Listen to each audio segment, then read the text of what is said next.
Here in the States, it's Thanksgiving week, and it's easy to become stressed or overwhelmed during the holiday season. Every year, we tell ourselves that we won't get caught up in the scurry of the season, but difficult relationships and overextended schedules press in. And then we find ourselves enduring this season rather than enjoying it. Well, wrapped up inside all of this is another lovely dynamic: decision fatigue. I'm Jem Fadling, and it's time for I Can Do That.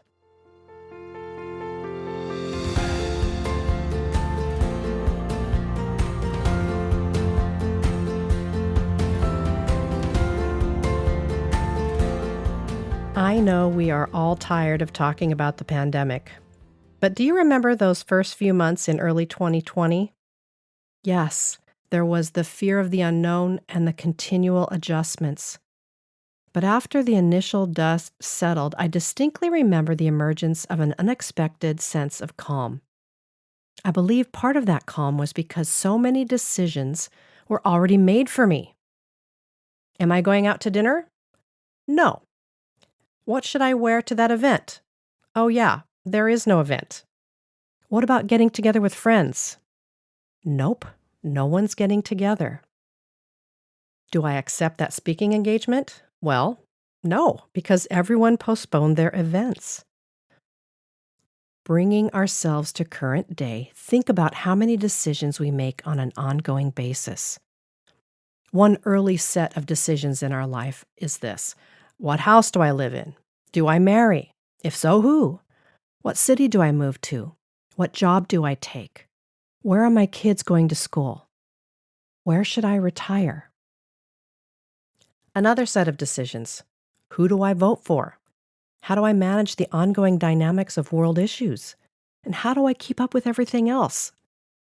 And what about the mundane overwhelm of trying to choose between the multiple options of toothpaste, cereal, bread, and even what shirt I'm going to wear today? I know that one's silly, but isn't it exhausting? So many decisions. We know that Jesus counsels us to remain in today because it has enough worries of its own, he said. And I refer to this truth often because my mind often projects into the future. Because of the complexity of our culture and therefore our lives, let alone the trajectory of where we're headed, what if we start thinking even smaller than daily? What about this moment? Yes, we will continue to engage our lives and make the decisions that I mentioned above, but when we are feeling pressed down or overwhelmed, it can be good to break it down into even smaller chunks. And the smallest chunk is a moment. In the Great Commandment, God gave us a holy filter through which to make our decisions. Love God and love others as ourselves. Deep down, most of us intuitively know what it means to be loving. We know what it looks like. We know what it feels like.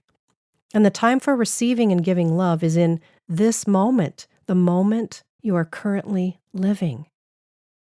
Right now, what is happening as you are hearing my voice? What's occurring right now? And what does love look like in this moment? Even a 30-second pause can help you pivot your heart toward God, toward love. A heart that is open to love might make a different decision than one that is run by anxiety. When God chose to describe himself to us, he chose one word: love. 1 John declares God is love. God could have chosen any number of words, but love is the word God chose. So let's experiment living in the moment right now together inside this love. Right where you are, take a deep breath and say out loud, God is love. God is loving you right now. Receive it. What feelings arise? What thoughts arise? How can love help calm and simplify your decision fatigue in this moment? Linger for a bit. What is God inviting you to? The great commandment is simple. God did not complicate things. We tend to complicate things. This is the one thing. Love God, love others as you love yourself. Yes, it has been a complicated season, but can we learn to keep it simple in love? Here's your I can do that for this week. Ask yourself, what is one small, simple, and gracious step that you can take in this next moment? How does God's love inform what happens next? Remember, you're making your way forward one small, simple, and gracious step at a time. And if you want to link arms with other women who are on this journey of living moment by moment, then I encourage you, join us in Replenish.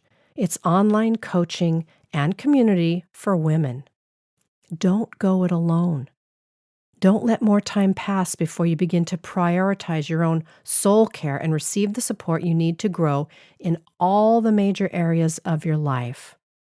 It's time to step off the treadmill, to stop succumbing to the cultural time-based pressures, and to make the important decision to learn to live from the inside out and at a pace that makes sense for your very real life.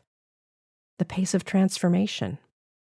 Let us walk alongside you as you make your way. And by the way, once you're inside Replenish, you can go at your own pace. You can engage as you want, whenever you want, and our resources are there to support you. So go to unhurriedliving.com/replenish, and I'll see you there.